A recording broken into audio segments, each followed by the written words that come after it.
러크만 주석 베드로전서 1장 8절부터입니다. 8절 너희가 그를 보지 못하였으나 사랑하며 지금도 그를 보지 못하나 믿고 있으며 또 말할 수 없이 영광으로 가득 찬 기쁨으로 즐거워하나니. 시몬 베드로는 주님을 직접 보았습니다.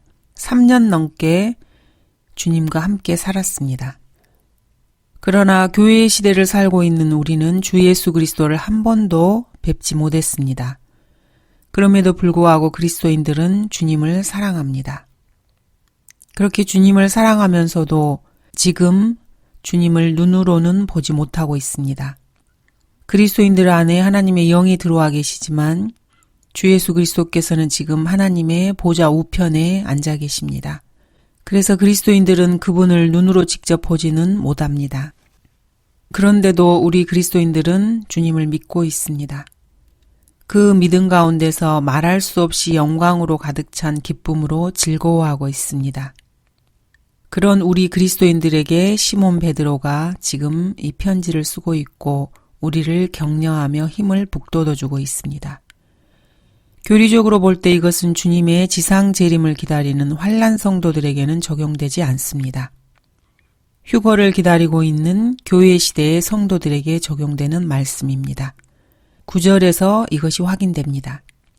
이는 너희의 믿음의 결과 너희 혼들의 구원을 받음이니라고 말씀하고 있기 때문입니다. 우리 그리스도인들이 주 예수 그리스도를 믿고 그 믿음의 결과로 혼이 구원을 받은 것입니다. 혼의 구원은 지금 가시적으로는 나타나지는 않습니다. 19절에 그리스도의 보배로운 피로 된 구속도 마찬가지입니다. 혼들을 정결케 하신 것도 눈에 보이지 않습니다. 실제적인 구원으로 앞으로 나타나게 될 것입니다. 그것은 물리적이고 가시적으로 보게 될 것입니다. 현재 우리 그리스도인들의 혼의 구원은 주 예수 그리스도께서 다시 나타나실 때 휴거라는 구체적이고도 실제적인 놀라운 사건으로 입증될 것입니다. 너희는 마지막 때에 나타내려고 예비하신 구원을 얻기 위하여 라는 말씀의 본 뜻입니다. 즉 구원의 완성입니다. 휴거될 때 구원받는다는 말이 아닙니다. 휴거 때 구원의 결과가 구체적이고도 물리적으로 드러난다는 뜻입니다. 현재 그리스도인들에게는 성령의 열매로 구원의 증거를 드러낼 뿐입니다. 구원받고 거듭난 그리스도인들이 성령 안에서 살고 있고 성령 안에서 행하고 그 열매를 드러내게 되는 것은 구원에 대한 가장 강력한 증거 자료입니다. 사랑과 기쁨과 화평과 오래 참음과 친절과 선함과 믿음과 온유와 절제, 이것이 그리스도인들이 구원받았다는 강력한 증거입니다. 여러분에게서 드러나는 이 성령의 열매를 보고 여러분 자신 역시 구원받았다는 사실을 스스로 확인해 볼 수 있습니다. 다른 형제들과 이웃들도 그 열매로 수긍하게 됩니다. 그리스도인이라고 자처하면서도 이러한 성령의 열매가 보이지 않는다면 분명 구원에 문제가 있습니다. 누가 어떻게 보느냐는 사실 그렇게 중요하지 않습니다. 자신의 구원을 여러분 스스로가 확인하고 있느냐 하는 것이 중요합니다.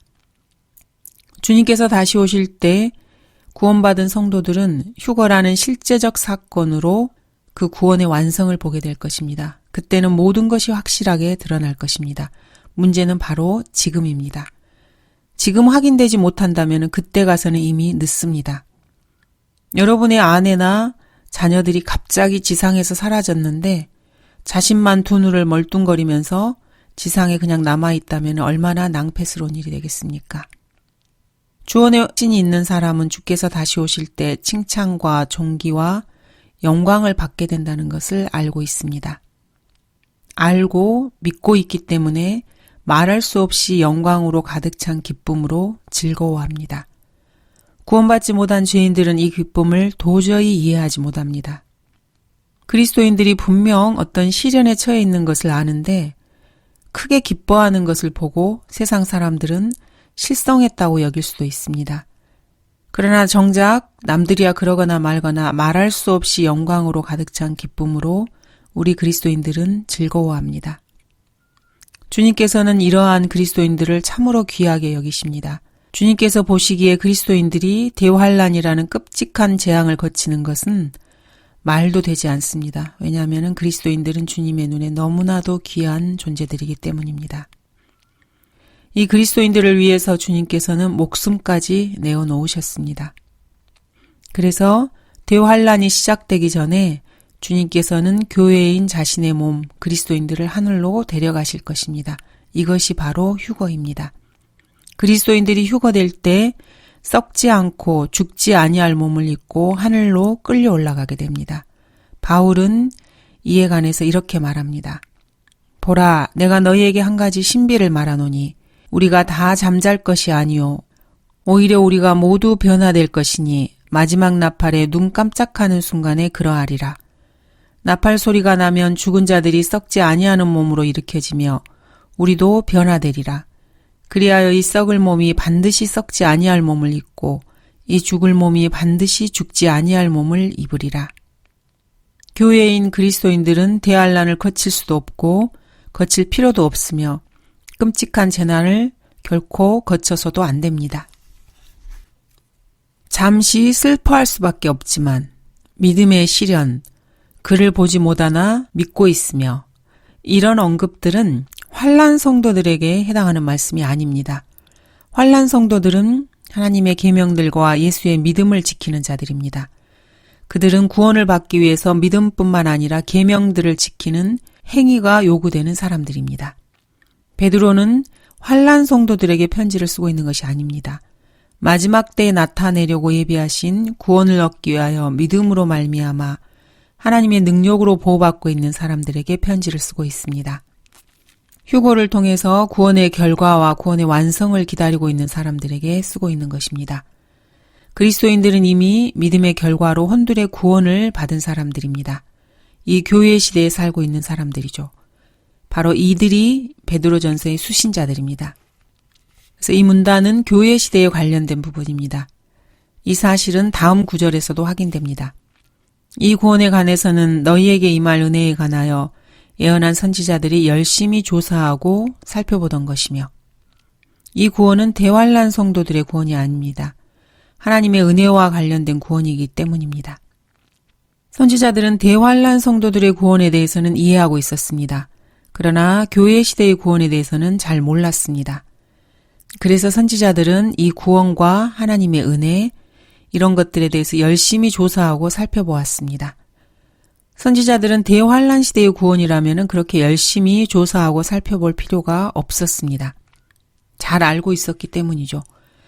그러나 믿음만으로 구원받는 교회 시대의 구원과 하나님의 은혜에 관해서는 잘 몰랐습니다. 사실 이 구원과 하나님의 은혜는 성경에 이미 언급되고 있습니다. 그러나 그들은 도저히 이해할 수 없는 신비였습니다.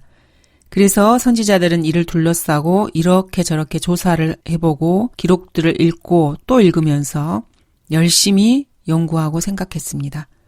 이런 것들을 기록했던 장본인들은 그들 자신이었지만은 하나님께서 말씀하신 것들을 제 손으로 직접 받아 쓰면서도 그 내용을 이해하지 못했고 기록해 놓고서도 읽고 또 읽어보아도 이해를 잘 못했습니다.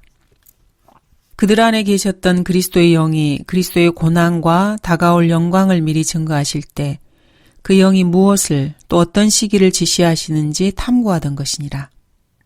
선지자들 안에는 그리스도의 영이 계셨습니다. 그 영이 그들에게 그리스도의 고난과 다가올 영광을 미리 증거하셨습니다. 그리스도의 고난, 즉 예수 그리스도의 초림과 예수 그리스도의 재림에 해당하는 다가올 영광을 그리스도의 영께서는 선지자들에게 증거하셨습니다. 선지자들은 성령께서 증거하시는 말씀들을 모두 다 기록해 두었으면서도 성령께서 증거하셨던 초림과 재림이 어떤 시기를 지시하는지 전혀 알 수 없었습니다. 이것을 알고자 선지자들은 성령의 증거를 열심히 탐구했습니다. 그들은 그리스도의 고난과 영광에 대해 같은 페이지에 적어놓고서도 이 고난과 영광이 어떻게 구별되고 이 사이에 어떤 관계가 있는지 알 수 없었습니다. 또한 고난과 영광이 시간적으로 차이가 있다는 것은 더욱더 생각해내기 어려운 일이었습니다.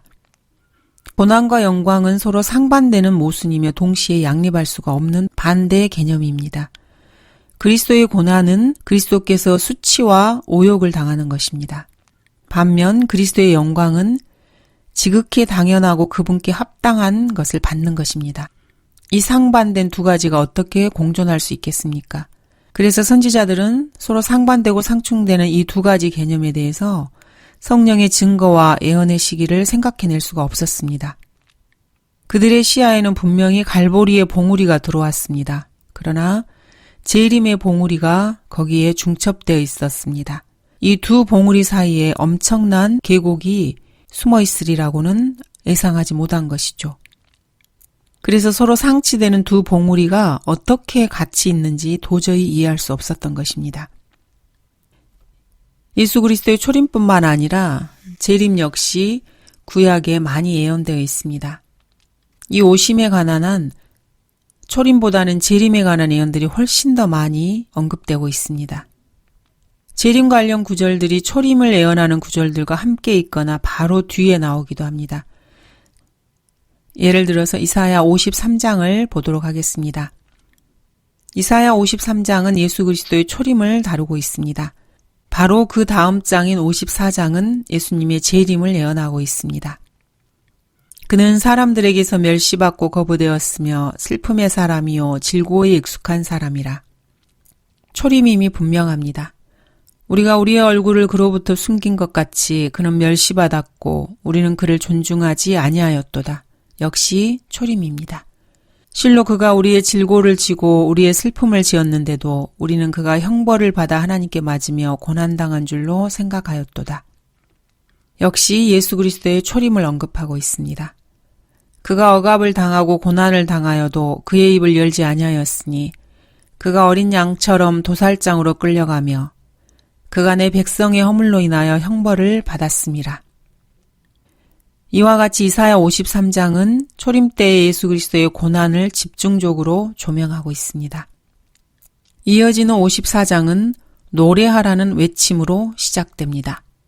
내 장막의 털을 넓히고 처소의 휘장을 펴게 하라는 환호의 외침이 이어집니다.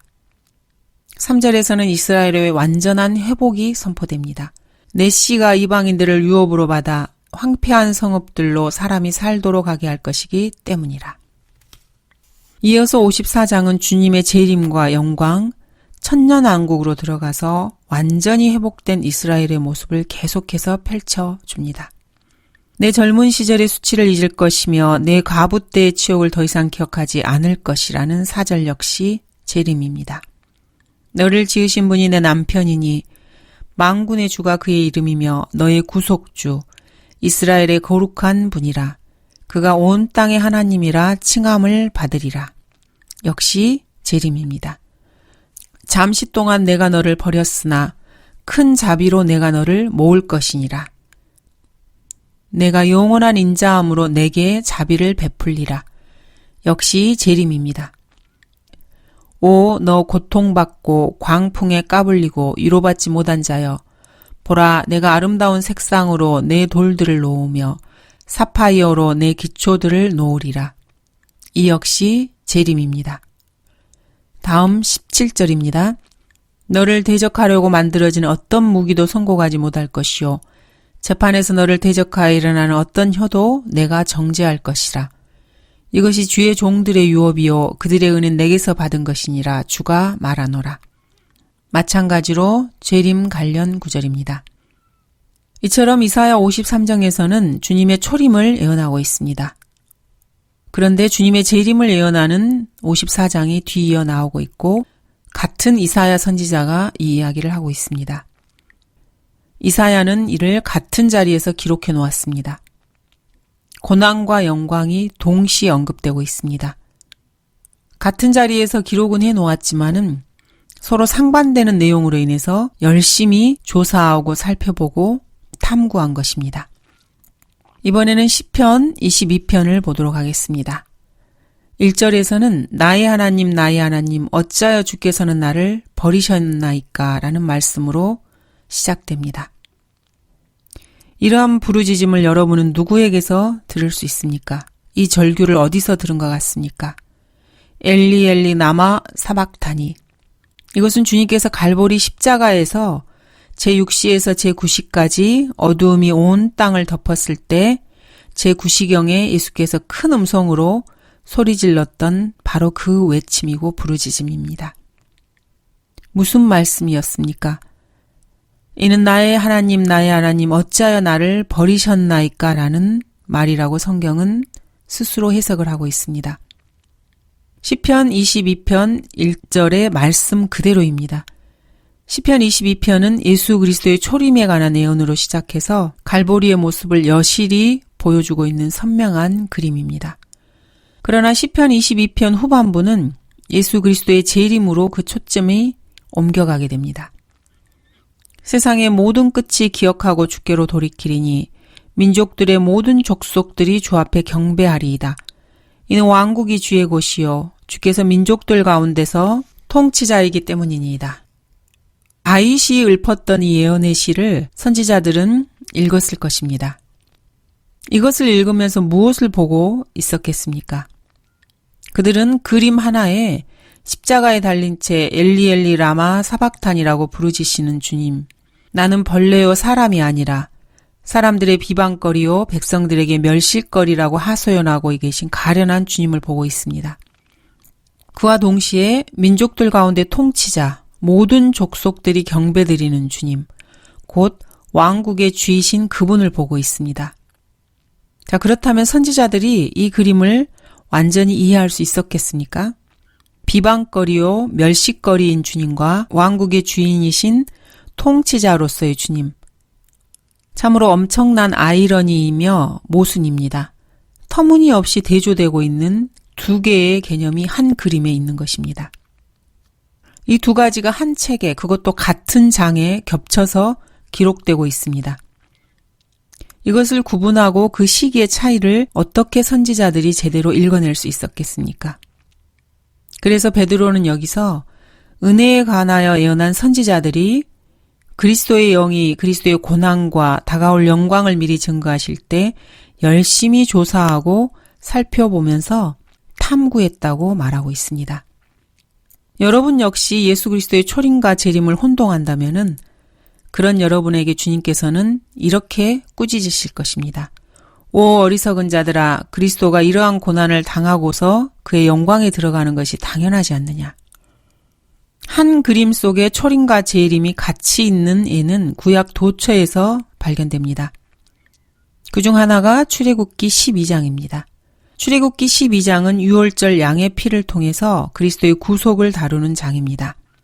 모세가 말하기를 어린 양 한 마리를 골라내어 가져다가 유월절 양으로 잡고 피로 문 임방과 양쪽 기둥에다 뿌리고 이렇게 명령했습니다.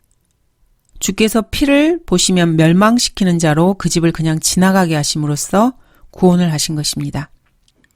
그리스도의 초림을 보여주는 그림입니다.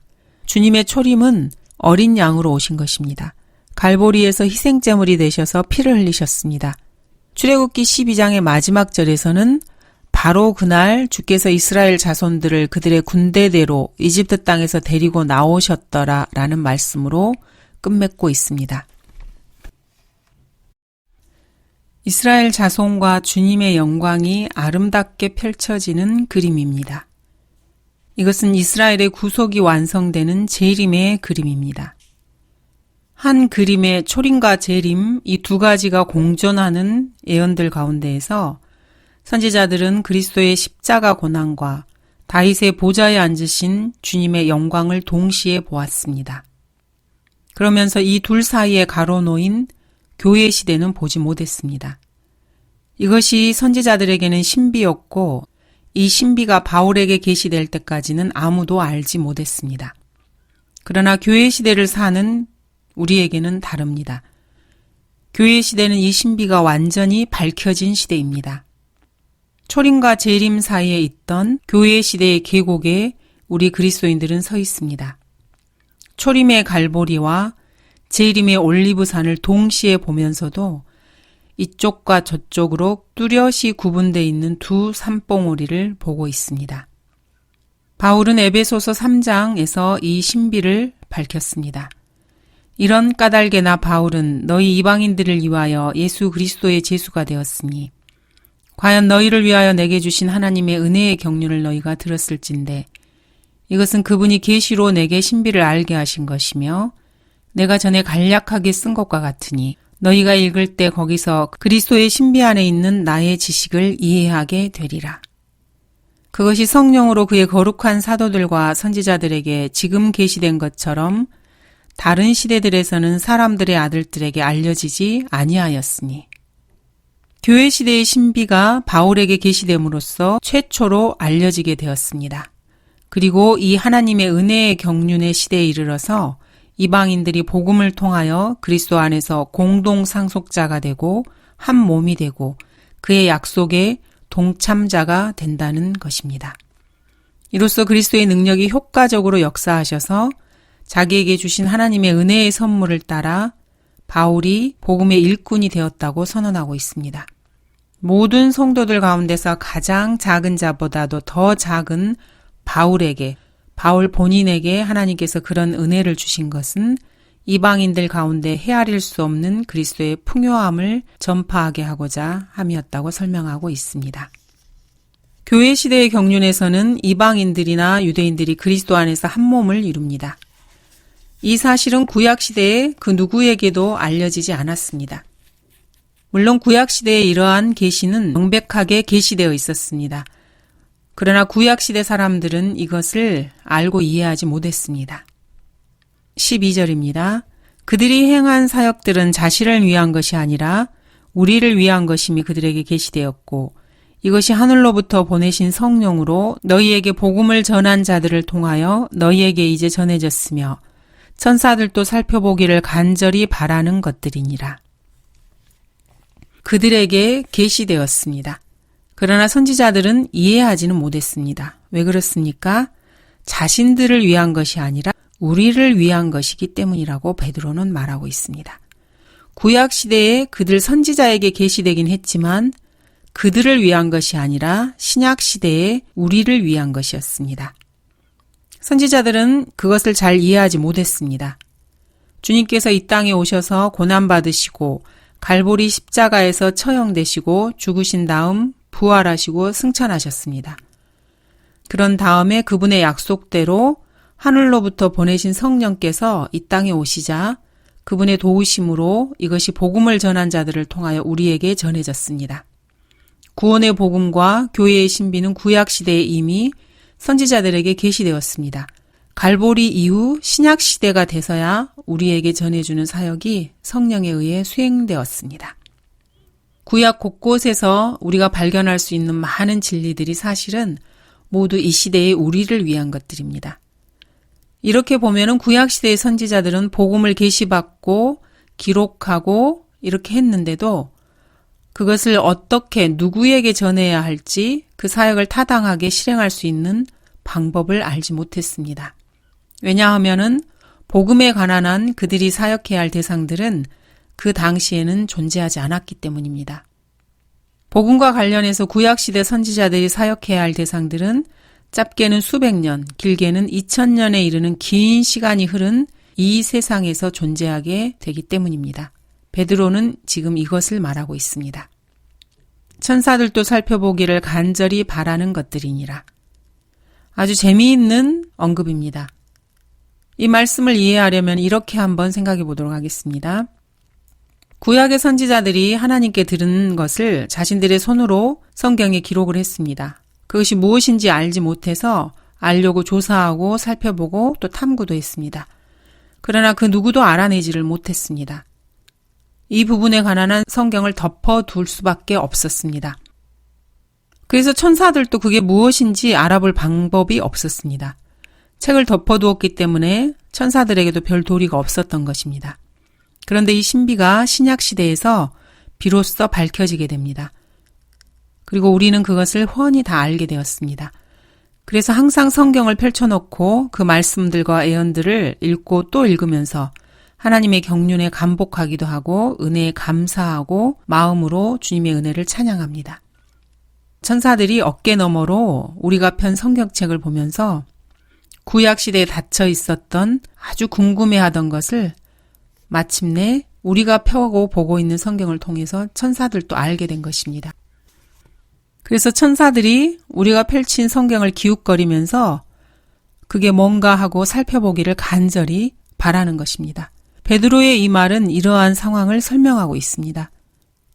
성경은 여러분이 펴서 읽어야만 천사들도 읽을 수 있습니다.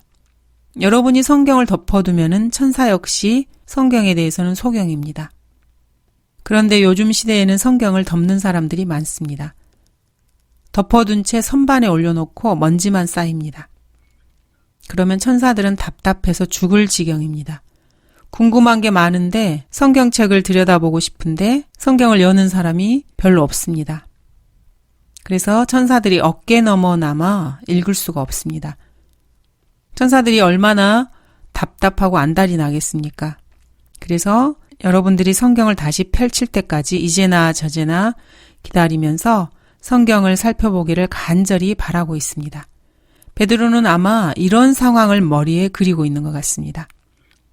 이게 사실이라면은 하나님의 자녀들이라고 하는 그리스도인들보다 천사들이 하나님의 말씀을 더 열심히 배우고 공부하고 싶어 하는 게 틀림없습니다. 천사들은 성경을 덮어두고 있는 여러분에게 이렇게 말할지도 모릅니다. 너 도대체 어떻게 되느니? 궁금하지도 않아? 그러고도 내가 그리스도인이야? 하나님의 자녀라고? 너 도대체 누구야? 내가 그러는 통에 우리 천사들까지도 성경 읽을 기회를 얻지 못하고 있잖아. 언제까지 그러고 있을 참이야? 이게 사실이라면 이보다 부끄러운 일이 어디 있겠습니까? 천사들이야말로 그 누구보다도 성경의 가치를 알고 성경을 무엇보다도 가장 귀하게 여기는 존재들입니다. 13절 그러므로 너희는 생각의 허리를 동이고 정신을 차려 예수 그리스도께서 나타나실 때 너희에게 가져올 은혜를 끝까지 바라라. 생각의 허리를 동인다는 표현은 비유적입니다. 우리는 허리띠를 맵니다. 중대한 상황에 처해서 긴장감이 돌 경우에 더욱 허리띠를 졸라맵니다. 반대로 긴장이 풀리고 머리가 멍하게 되면은 허리띠를 풉니다. 뭔가 중대한 일을 하면은 결단에 차서 허리띠부터 단단히 맵니다. 정신을 바짝 차리고 있는 상태라는 뜻입니다. 허리띠를 끌어놓고는 아무것도 할 수가 없습니다. 사람의 몸도 그러한데 생각 역시 다르겠습니까? 베드로는 여러분에게 생각의 허리를 동이고 정신을 차려라고 말하고 있습니다.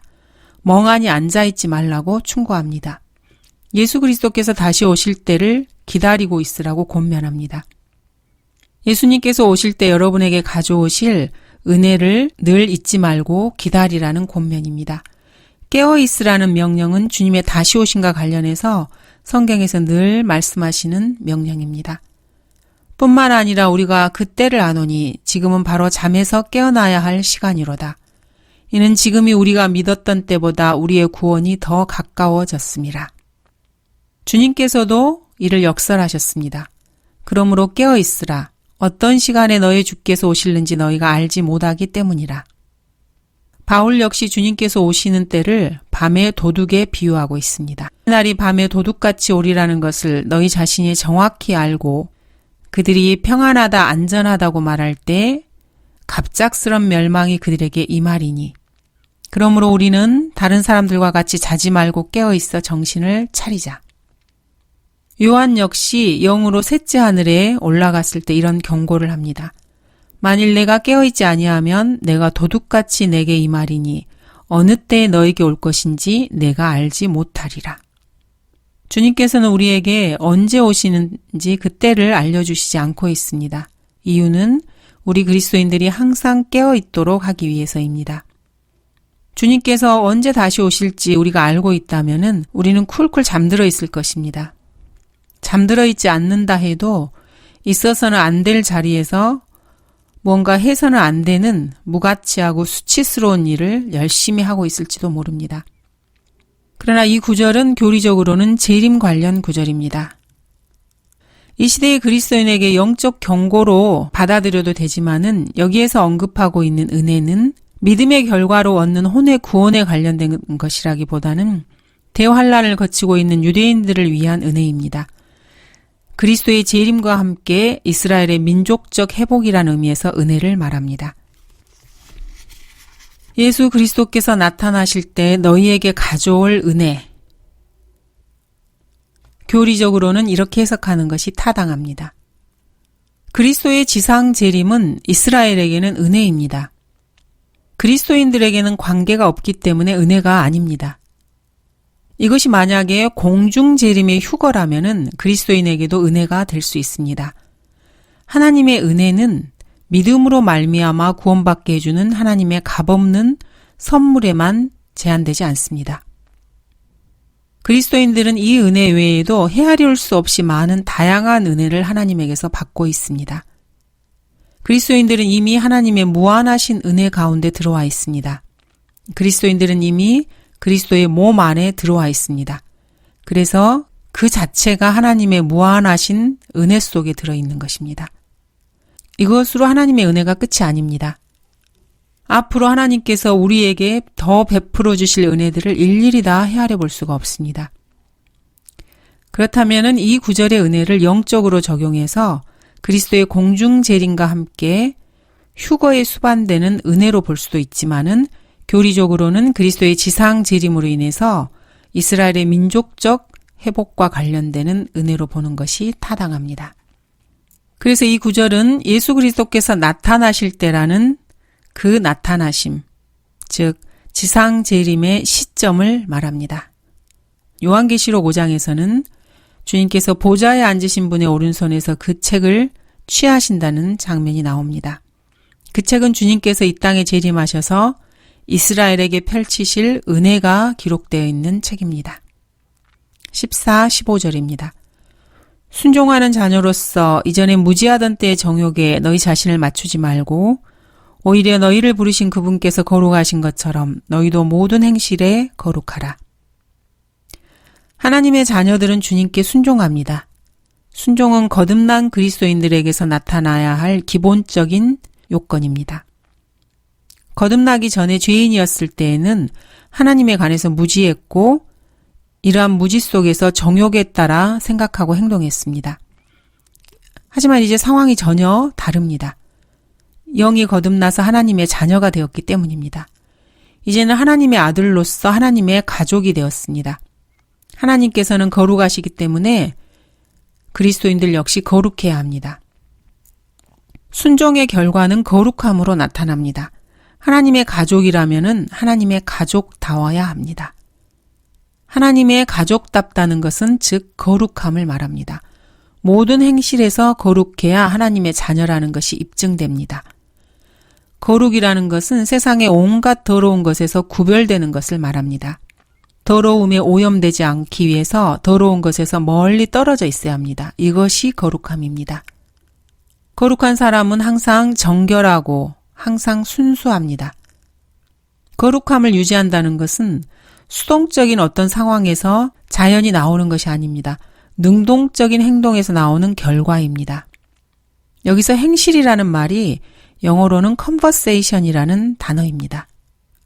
아내의 말 없는 행실은 말씀에 순종하지 않는 남편을 그리스도께로 돌이키는 능력을 갖습니다. 남편은 아내의 정숙한 행실을 두려움 가운데서 봅니다.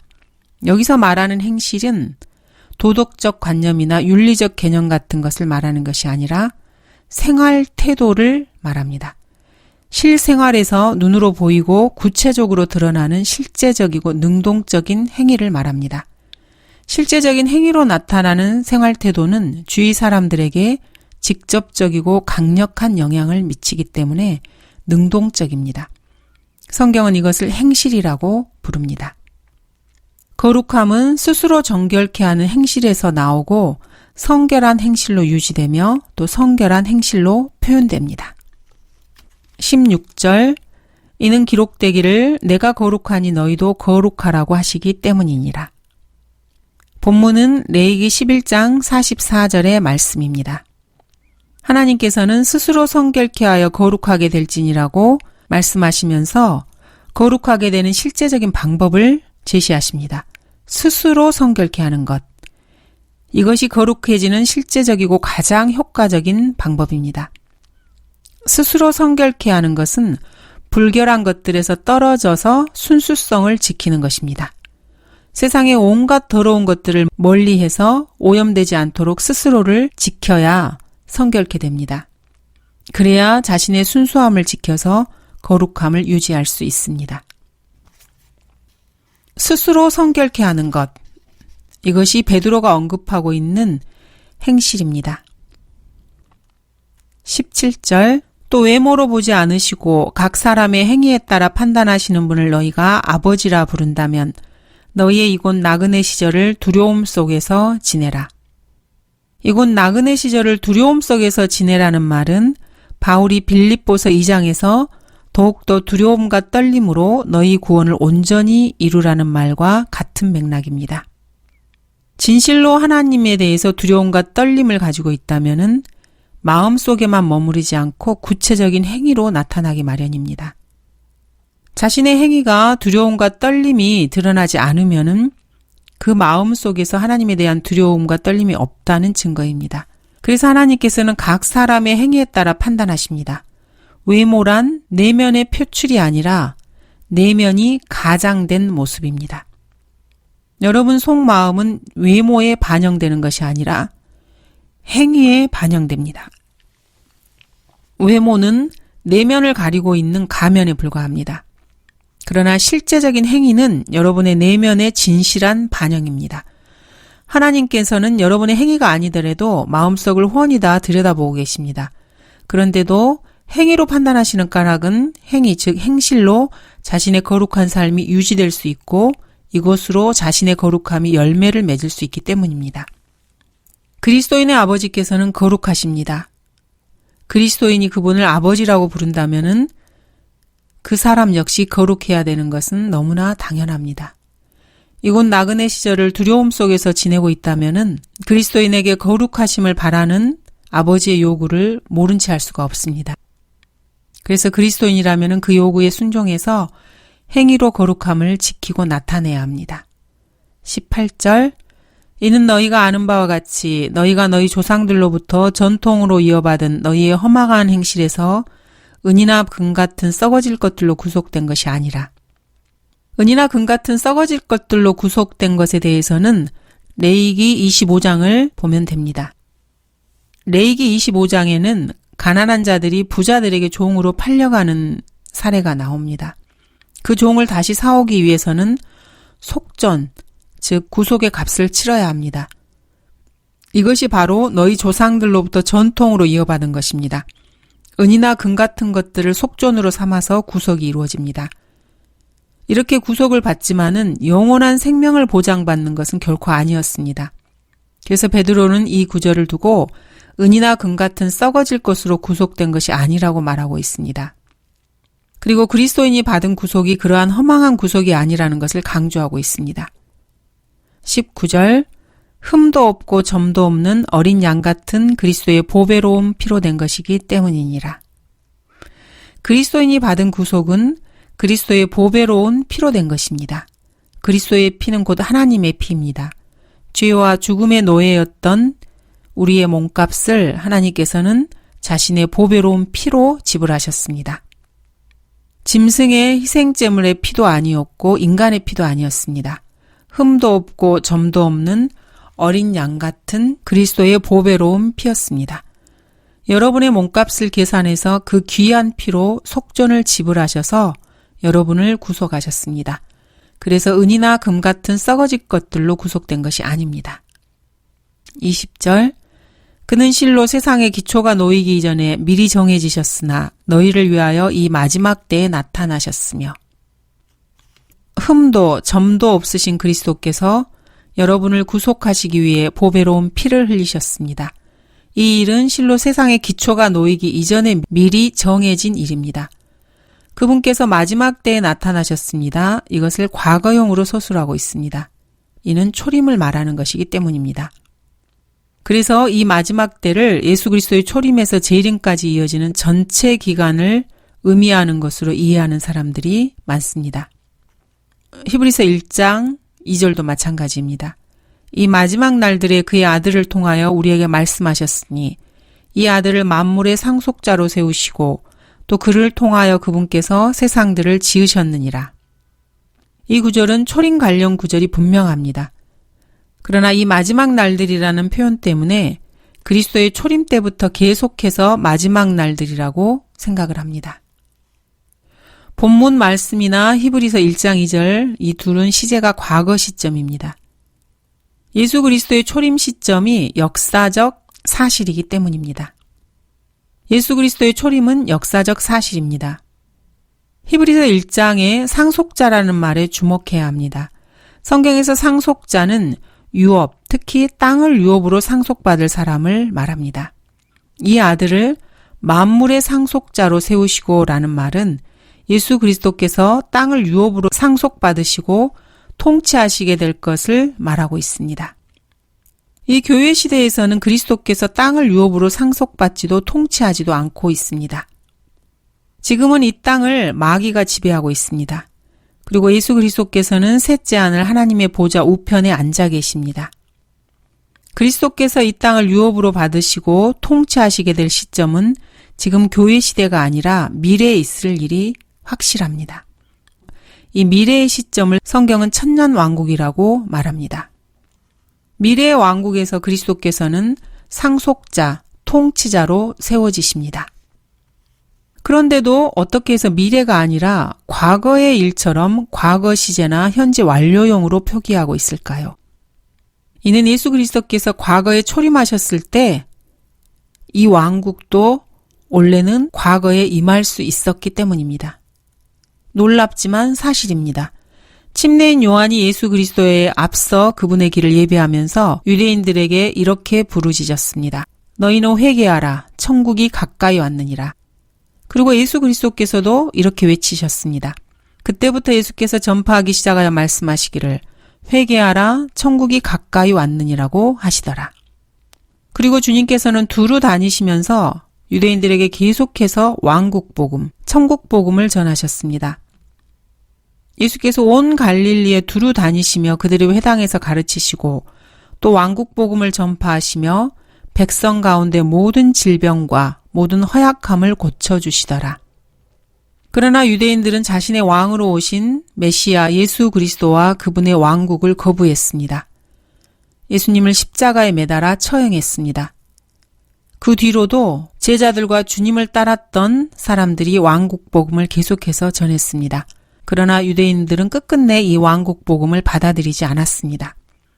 사도행전 7장에서 스테판이 마지막으로 전한 메시지를 받아들이기만 했어도 유대인들에게 약속되었던 왕국이 임했을 것입니다. 그러나 유대인들은 끝끝내 이 왕국을 거부했습니다. 그래서 그들의 왕은 초림 때 다윗의 보좌에 앉지 못하셨습니다. 왕국은 결국 뒤로 연기될 수밖에 없었습니다. 그것을 재림이라고 부릅니다. 유대인들이 자신들의 왕이신 예수 그리스도를 초림 때 받아들였더라면은 재림은 초림 때 이루어졌을 것입니다. 재림 자체가 필요치 않았을 것입니다. 그러므로 성경에서 마지막 날들, last days 또는 마지막 때, last times라고 할 때 이게 과거든 미래든 왕국 복음이 전파되는 기간, 즉 그분의 왕국이 임하기 직전 상황을 의미한다고 할 수 있습니다. 마태복음 3장에서 침례인 요한이 왕국 복음을 전파하기 시작한 때부터 사도행전 7장에 스테판이 마지막으로 왕국 복음을 전파했던 시점에 이르기까지의 기간은 마지막 날들이었고 마지막 때에 해당합니다. 그리고 교회 시대가 끝난과 더불어서 성도들이 휴거되고 난 뒤에 대환란이 끝나고 그리스도께서 재림하실 때까지의 기간, 즉 대환란 기간 동안 마지막 날들이며 마지막 때입니다. 이때의 왕국 복음이 다시 전파될 것이기 때문입니다. 그리고 대환란이 끝나게 되면은 그리스도의 재림으로 왕국 시대가 실제로 열립니다. 베드로전서 1장에서 말하는 마지막 때가 지시하는 시점이 언제인지 충분히 이해했을 것입니다. 이 마지막 때는 과거인과 동시에 미래입니다. 구약의 선지자들은 이 두 시점을 한꺼번에 보고 있었습니다. 그들은 갈보리의 십자가와 함께 다윗의 보좌를 같은 자리에 놓고 보고 있었습니다. 그들의 눈에 주님의 탄생하실 베들레헴도 마지막 날들의 그림 속에서 보았고 갈보리의 십자가, 다윗의 보좌 이런 장면들이 마지막 날들의 그림 속에 있었습니다. 그러나 그들은 그 그림 속에서 교회 시대는 볼 수가 없었습니다. 마지막 날들의 그림 속에서 교회 시대가 나타나지 않았습니다. 21절 너희는 그를 통하여 그를 죽은 자들로부터 살리셨고 그에게 영광을 주신 하나님을 믿는 자들이니 이는 너희 믿음과 소망이 하나님 안에 있게 하려는 것이라. 예수 그리스도께서는 죽은 자들로부터 부활하셨고 하늘에 오르시어 영광을 받으셨습니다. 재림 때에는 예수 그리스도께서 더욱 분명하게 영광을 받으실 것입니다. 마지막 때와 연관해서 베드로는 지금 우리들처럼 재림의 소망을 갖고 있었습니다. 그 재림의 소망을 갖지 못한 사람들에게 이 서신을 통해서 그 믿음과 소망을 가지라고 촉구하고 있는 것입니다. 감사합니다.